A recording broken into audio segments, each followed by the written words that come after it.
we create a hazard if we try to police speech online, right? There's no conceivable system that could do that well, and the dystopias that arise from bad attempts to do it are several. But then we've got the other dystopia, which is the evolutionary novelty dystopia, where something decides to borrow, something decides to play magician, and it begins to evolve, and before you know it, nobody even knows how it works, much less how to regulate it.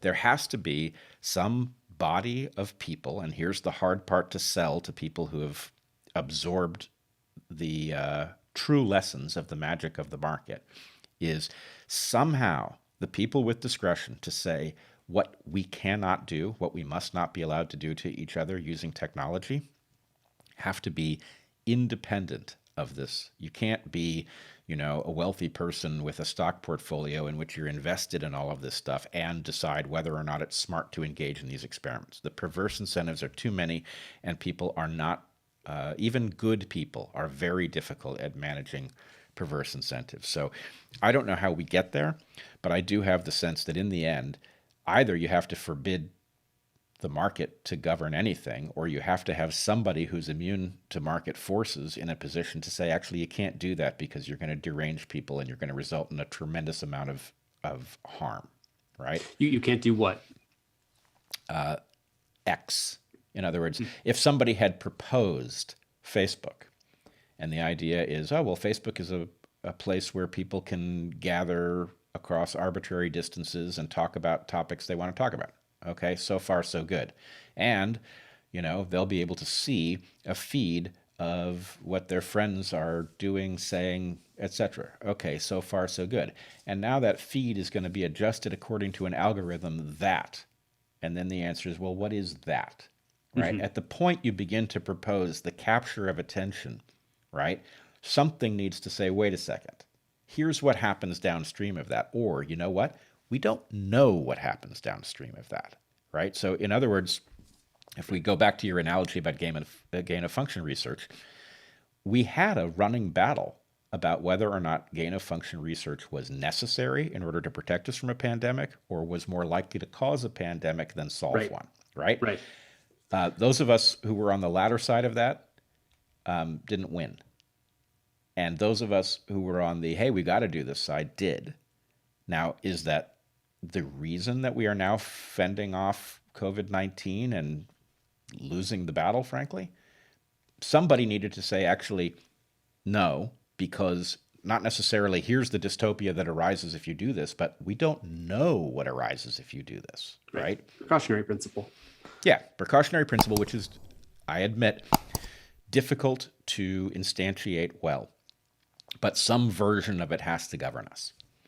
And this is kind of an age-old argument between, allowing markets are just another form of evolution. So do you just allow system and technology to just, let people build things and, fix it later, versus when do those things have the capacity to cause irreparable harm? And we should instill the precautionary principle and say, let's not just jump ahead. And you get the kind of techno-libertarians that just want to, build, no regulation, deregulate everything. But again, I think what we're finding is we have to be able to spot when the things that we're proposing building are closer to this sort of, I know we keep referring to gain of functions. I hope people don't center on that. That's the center point of our whole conversation here, or what it could mean. But that there are dangerous forms of tinkering that if you're doing social tinkering or mind, meaning making tinkering or social group tribalist tinkering, which all of these things Facebook had engaged with, you could cause some real harm, and there has to be some process by which we stop that. But there was another thing that you were saying about speech and the Nazis and the paper and the pens. I want to make sure we're at least acknowledging a principle that we can, I think, agree to and want to honor, which is that, to whom much is given, much is expected, or with great power comes great responsibility. And the greater the power, the greater the responsibility and accountability. And we went through a decoupling of that. And I'm really borrowing this from Daniel Schmachtenberger, and this is his insight, not mine. But I can go to a kitchen store as a Nazi or as a regular person, and I can buy a set of knives. Knives can be used to kill people, but they don't do a background check. They don't force me to do knives training. They don't have, I can just do that because there's a limited degree of harm that I can instantiate as an individual. And even though it sucks, we have a court process to later be able to find those people, et cetera, whatever. But if I'm going to buy a gun, we have the Second Amendment. So I guess we have a fair, equal access to guns, but we also have background checks. We have ID checks. We have sometimes cases of training and that's required to wield these kinds of weapons. But if you're going to buy a tank or buy a bioweapon manufacturing system or ammonium nitrate or these other things, then we don't just say, hey, everyone gets access to that. Or if you're going to, again, do gain of function research or have access to ammonium nitrate or have any of these other things, we have to make sure that we're putting protections around it. So now with speech, I think we have this temptation to say speech is just speech. But if I'm actually broadcasting to 100 million people, and I'm ability to do that unregulated with no regulation, no limits, I can say whatever I want. I can say it with the most malicious intent. I can do consequential analysis. I can run, gain of function, simulations on what I could say that would cause different tribes to react in the exact same way. I can literally build a machine that's generating speech and split testing it across trillions of simulations, knowing the communities that respond to my messages in which ways, and I can engineer almost like a lab generated red meat, political red meat that I'm going to throw into the ecosystem. And so in other words, I'm doing kind of gain of function political research on what would cause the most havoc. The fact that I can do that degree of mimetic manipulation and cause global chaos at that level, and there's literally no distinction between the responsibility of someone with 100 million followers on Twitter and someone with 10, I think we've lost the principle of to whom much is given, much is expected. Or at the very least, if you compare standards for TV broadcasters who reach maybe 1 million people in a local area, they face more regulations and standards than we grant online. And so I think these are new kinds of services. Even Facebook is very different than Twitter in terms of text communication versus the kinds of posts that you can make on Facebook.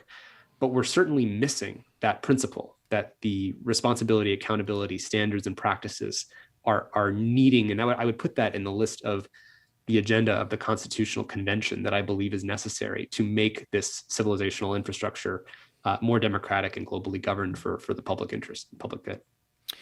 Well, I agree with a lot of that. I sort of feel like we need a constitutional convention, and we certainly cannot afford to have one. It will end up a disaster if we do. So the answer is we need something to reckon with things at that scale. Yeah.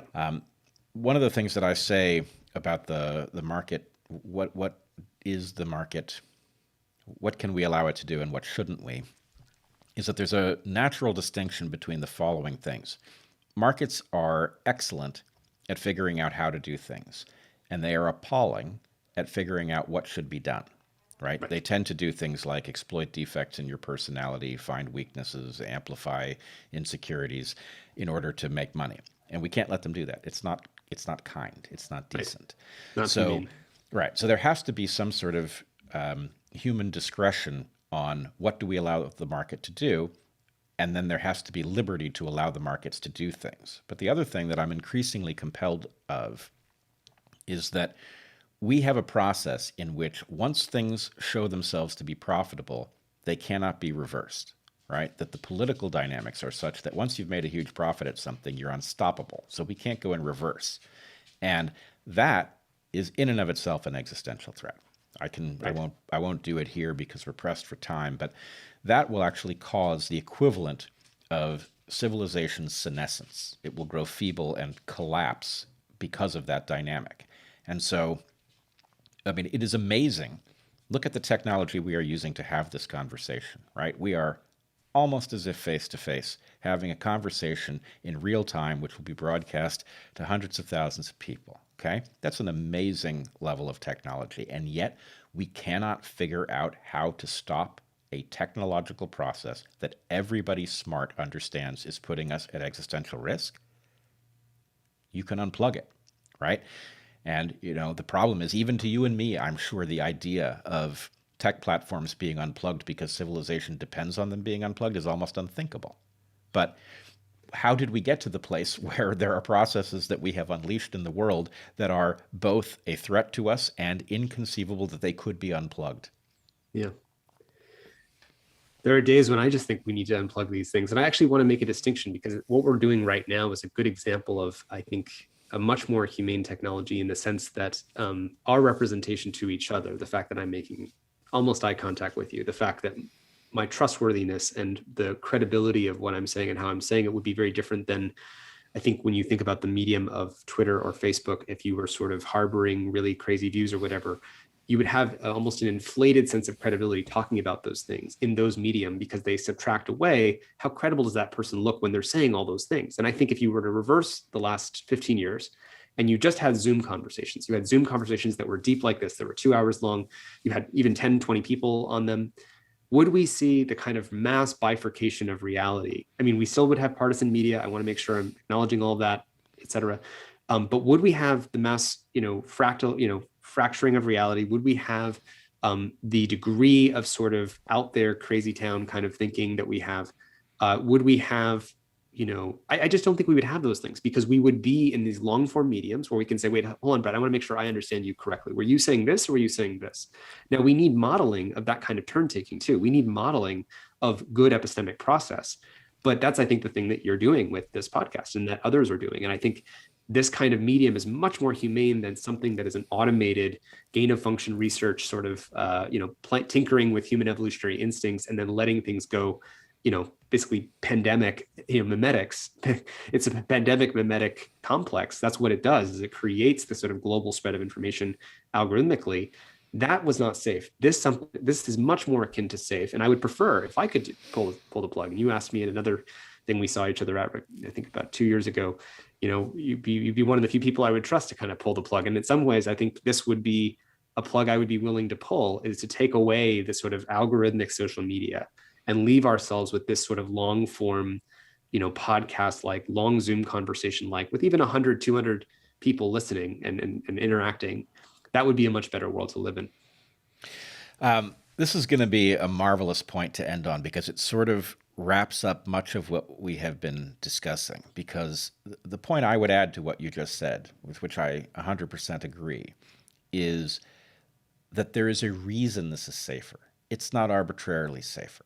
It's safer because it is fully technological in every way, but it allows your built-in heuristics as a human being to function, right? That's In right. other words, somebody who was standing 3 feet from you and me talking at a cocktail party, were we to have the same conversation, would have the same ability to evaluate, are these people full of shit? Do they know what they're saying to each other? Are they attempting to persuade others of their credibility? Do they have a financial interest here that isn't obvious? You could make that evaluation in a normal room, and it would, it wouldn't necessarily be right, but it would be plausible that you could do it. You have enough information to go on. And so anybody tuning into this conversation will be able to detect, for example, they may not perfectly be able to detect whether there are any edits. I don't think there are going to be any edits here, but they will be able to see whether the conversation flows as if unedited. They will be able to tell that you and I are responsive to each other, that neither of us is working from talking points, because each point follows from the next in a very natural way. And so the point is, your built-in set of heuristics for how human beings sound when they do or don't know what they're talking about is applicable here in a way that it can't be when things are spliced together and an algorithm is playing an unknown role and the algorithm is changing and you can't even detect that if your heuristic worked yesterday, it might not work tomorrow, right? All of those things are the challenge. And the closer things look, just as with diet, the closer things look to what your ancestors have been eating, the more likely they are to be well dealt with by your system.